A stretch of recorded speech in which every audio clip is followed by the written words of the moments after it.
কেইবাশ ব্যক্তিয়ে বিভিন্ন দল ত্যাগ কৰি বিশেষকৈ কংগ্ৰেছ আৰু এআইডিএফ দল ত্যাগ কৰি বিজেপি দলত যোগদান কৰিছে।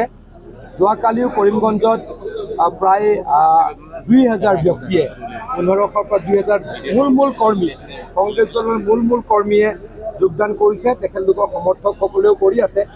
আজি প্ৰায় এইখিনি সময়ত 500 পৰা 600 বিশেষকৈ যুৱক আৰু কেইবাটাও সংগঠনৰ মটৰ ইউনিয়নে হওক, কংগ্ৰেছৰ প্ৰাক্তন পঞ্চায়ত সভাপতি, আঞ্চলিক পঞ্চায়তৰ মেম্বাৰ সকলোৱে আহি বিজেপি দলত যোগদান কৰিছে।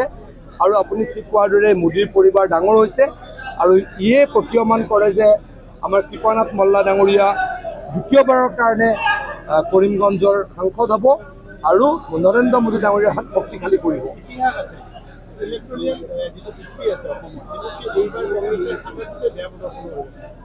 হয়, কংগ্ৰেছে হয়তো চিট নাপাবও পাৰে। কংগ্ৰেছৰ এনেকুৱা পৰিৱেশ এতিয়া, কংগ্ৰেছে কোনো সমষ্টিতে কংগ্ৰেছৰ শূন্যও হ'ব পাৰে, তাৰেই মই আশা দেখিছোঁ আৰু সেইটো আমাৰ কাৰণে ভাল। কিন্তু আমি ৰাইজৰ কাৰণে কাম কৰিছোঁ। আগতে কেতিয়াও কংগ্ৰেছ যেতিয়া 15 বছৰ চৰকাৰত আছিল, তেওঁলোকেও 10টা সমষ্টিৰ ওপৰত জিকা নাছিল। কিন্তু আমি এইবাৰ ভগৱানৰ আশীৰ্বাদত 11টা সমষ্টিত অনায়াসে জিকিম আৰু 2টা সমষ্টিত জিকাৰ সম্ভাৱনা আছে। গতিকে আগৰ যিমান ৰেকৰ্ড আছিল অন্ততঃ যোৱা 40 বছৰৰ ৰেকৰ্ড আমি এইবাৰ ভংগ কৰিম আৰু বিজেপি দল আৰু শক্তিশালী হ'ব, আমাৰ মিত্ৰ শক্তি আৰু শক্তিশালী হ'ব।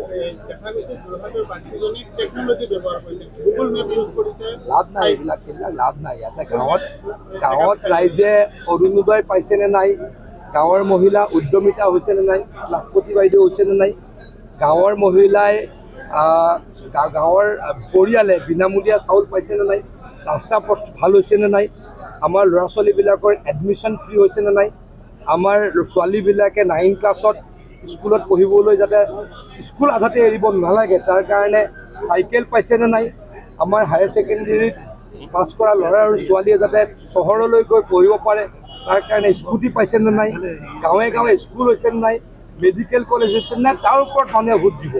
কংগ্ৰেছ দলৰ দিনত কংগ্ৰেছৰ 60 বছৰত অসমত মেডিকেল কলেজ আছিল মাত্ৰ 6খন। আমি 7 বছৰত মেডিকেল কলেজ বনালোঁ 18খন। কংগ্ৰেছ চৰকাৰৰ দিনত মাত্ৰ ইউনিভাৰ্চিটি আছিল 7খন। আমি 7 বছৰত ইউনিভাৰ্চিটি বনালোঁ 15খন। গতিকে কংগ্ৰেছ আৰু আমাৰ বৃহৎ পাৰ্থক্য। গতিকে ৰাইজে আমাক ভোট দিব, এবাৰ ৰেকৰ্ড কৰিব।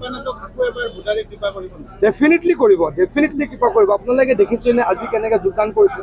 কালি নিশ্চয় আপোনালোকে দেখিছে শুনিছে কৰিমগঞ্জত কেনেকৈ যোগদান কৰিছে। গতিকে সংখ্যালঘু ব্যক্তিসকলেতো আহি যোগদান কৰিছে। আজি যিসকলে যোগদান কৰিলে, আজি চাওক এজন দুজনটো যাব, এজন দুজন কৰ্মী নাযায়। এজন দুজন কিয় যাব যে তেওঁ জানে যে তেওঁ বিজেপিৰ পৰা ইলেকশ্যন খেলি জিকিব নোৱাৰে। অকল ব্যক্তিগত স্বাৰ্থত তেখেত গৈছে। কিন্তু মই তেখেতক অনুৰোধ কৰিছোঁ, তেখেতে আমাৰ চৰকাৰৰ এটা মাইনৰিটি কমিশ্যনৰ চেয়াৰমেন পদ লৈ আছে, 2 লাখ মান টকা মাহত দৰমহা পায়। সেইটো যাতে সোনকালে ইস্তফা দিয়ে, সেইটো সাহস যাতে সোনকালে দেখায়। আমিনুল ইছলাম ডাঙৰীয়াক মই অনুৰোধ কৰিছোঁ, তেখেত উপাধ্যক্ষ আছিল, মই সন্মান সহকাৰে কৈছোঁ তেখেতে মাইনৰিটি কমিশ্যনৰ সভাপতিটো যাতে লগত এৰি দিয়ে। কাৰণ সংখ্যালঘু নাই, মাইনৰিটি কমিশ্যন 2 লাখ মান টকা দৰমহা পায় বুলি মই শুনিছোঁ। তাৰ লোকটো যাতে এৰি দিয়ে মই অনুৰোধ জনাইছোঁ।